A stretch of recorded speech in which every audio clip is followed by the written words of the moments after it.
guys. Aku Damelia dan aku akan membuat belajar kamu jadi lebih mudah dan happy. Ayo subscribe. Oke. Terima kasih. Enjoy videonya. Oke, sekarang kita masuk ke dalam overview 5G. Nah, apa sih 5G itu? Jadi ketika jaringan 5G itu dibuat teman-teman, dan sifatnya sudah real 5G ya, sudah real 5G, di mana real 5G itu sudah menggunakan SA atau standalone, artinya baik itu di sisi core maupun di sisi akses sudah mempunyai 5G semua, maka ada beberapa macam use case yang bisa dihasilkan oleh jaringan 5G. Nah, di sini ada Exchange Mobile Broadband atau EMBB. Kemudian ada Massive Machine Type Communication atau MMTC. Dan yang terakhir ada Ultra Reliable and Low Latency Communication atau URLLC. Nah, jadi ada 3 layanan yang dihasilkan ketika kita menggunakan 5G. Apa aja tuh layanannya? Nah, kalau EMBB itu biasanya digunakan untuk streaming video gitu ya, streaming 3D video.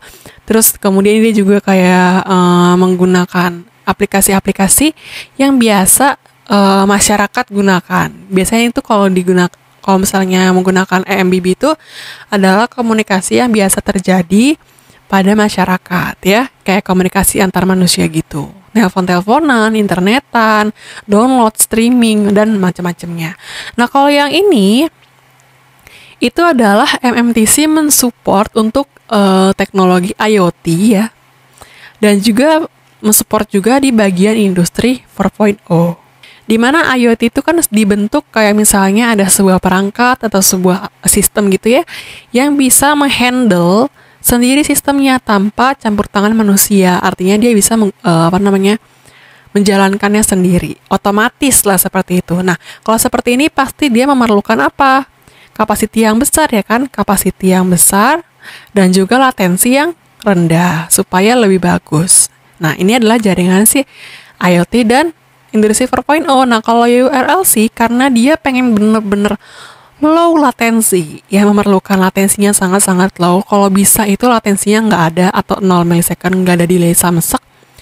Maka yang bisa dihasilkan oleh layanan ini adalah contohnya kayak mobil otomatis ya, autonomous car. Jadi mobil tanpa pengendara, kayak Tesla lah misalnya ya. Tesla itu kan kalau di luar negeri kan dia sudah implement ya, di mana dia pasti menggunakan jaringan si 5G. Yang bagian si ini URLC, karena kalau mobil ini ada delay-nya itu kan bisa membahayakan keselamatan orang yang dibawa di dalam mobil tersebut. Kalau misalnya dia nabrak, kan bisa bahaya ya teman-teman. Nah, sehingga dia memerlukan URLC di jaringan si 5G. Nah, ini juga penyebab kenapa sih di Indonesia tuh belum bisa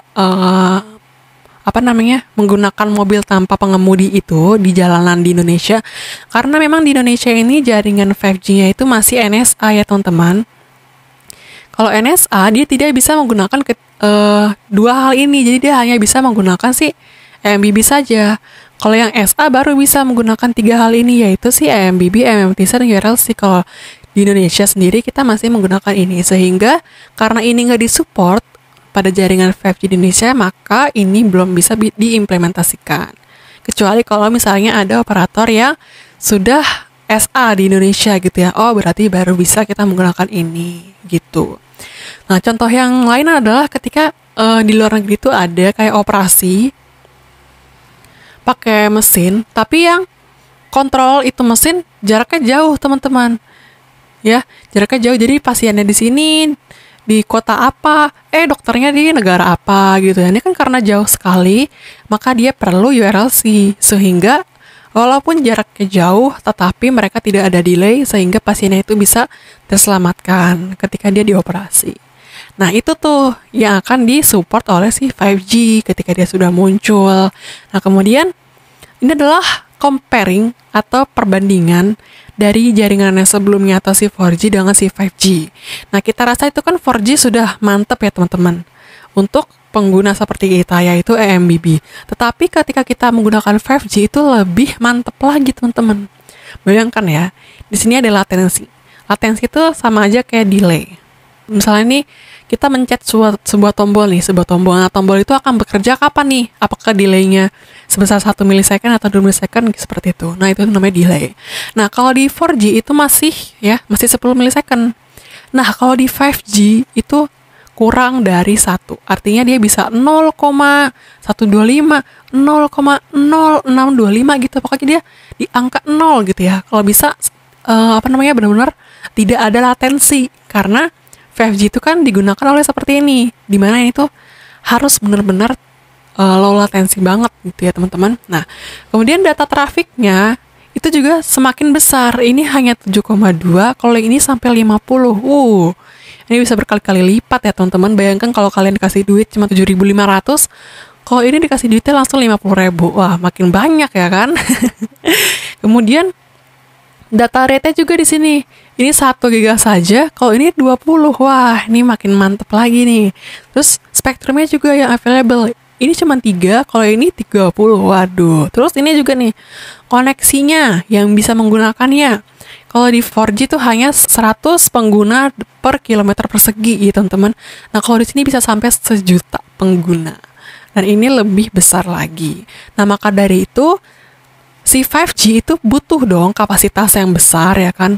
Karena yang dihasilkan juga ini besar-besar sekali ya kan. Nah, kapasitas besar.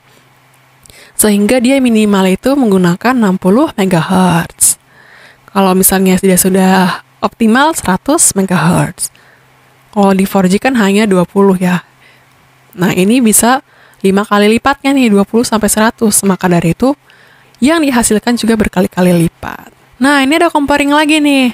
Jadi di jaringan 4G itu numerologinya hanya numerologi 0 ya. Numerologi only 0 aja. Kalau misalnya di 5G dia ada 0 sampai 5. Apa sih numerologi itu? Jadi numerologi itu kaitannya dengan subcarrier. Kalau kalian sudah mempelajari radio frame, pasti kalian kenal namanya subcarrier. Di mana subcarrier yang digunakan pada jaringan 4G itu kan hanya 15 kHz ya. Ini adalah carrier yang dipakai untuk membawa informasi hanya sebesar 15 kHz. Di mana kalau 15 kHz itu dinamakan juga dengan numerologi 0. Nah, kalau di sini ada 6 biji dari 0 sampai 5. Jadi numerologi 0, 1, 2, 3, 4, 5. Jadi totalnya ada 6 ya kan. Kalau 0 itu sama kayak 4G yaitu 15 kHz dalam satuan kHz. Kalau yang 1 itu sebesar 30, 2 itu sebesar 60, yang 3 adalah 120, 4 adalah 240, dan kalau yang 5 adalah 60 sama kayak 2, cuman dia menggunakan extended CP. Apa itu extended CP? Kan kalau namanya di 4G itu kan ada yang namanya normal cyclic perfect ya, itu sebesar 7 simbol banyaknya untuk membawa data ya.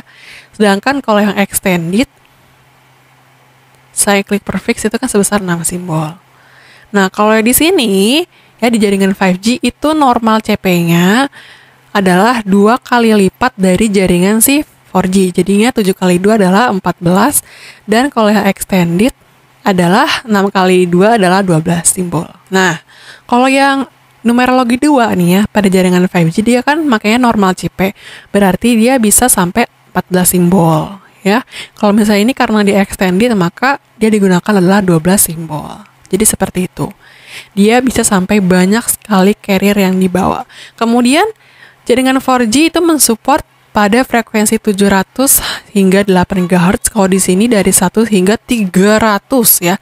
300 lebih banyak lagi teman-teman.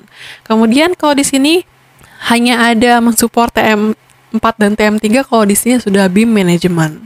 Jadi kalau beam management itu kan antena pada 5G itu kan menggunakan massive ya. Massive MIMO. Kalau di sini kan masih MIMO saja. Kalau di sini sudah massive. Nah, kalau massive MIMO itu dia kan antenanya dalam melakukan kerjanya itu bisa menyesuaikan, teman-teman. Dia bisa tahu nih usernya itu ada di mana sih. Oh, kalau usernya ada di sini, dia butuh power berapa sih? Oh, kalau butuh power segini dikasihlah power segitu. Nah, kalau di sini tidak bisa menyesuaikan, teman-teman. Kalau di sini dia sudah bisa menggunakan dengan beam management. Jadi si side loop yang terdapat di dalam antena seperti ini. Ini kan ada main loop ya, terus ada side loopnya di sini. Nah ini loop ini itu bisa menggunakan beam management supaya bisa memberikan power yang dibutuhkan oleh si usernya gitu. Terus kalau di 4G itu kan ada nama disebutkan juga dengan AMC ya, Adaptive Modulation Coding. Kalau dia dekat dengan site, maka dikasihnya modulationnya adalah QAM. Kalau dia jauh, maka QPSK. Masih ingat ya QPSK? Nah itu menggunakan turbo CRC. Nah kalau di sini Adaptive Modulation Coding itu sudah ada 2 biji, ada LDPC dan ada Polar Code. Kemudian ada juga comparing yang lain, yaitu kalau di sini mobility-nya itu sebesar 350 ya kilometer per hour.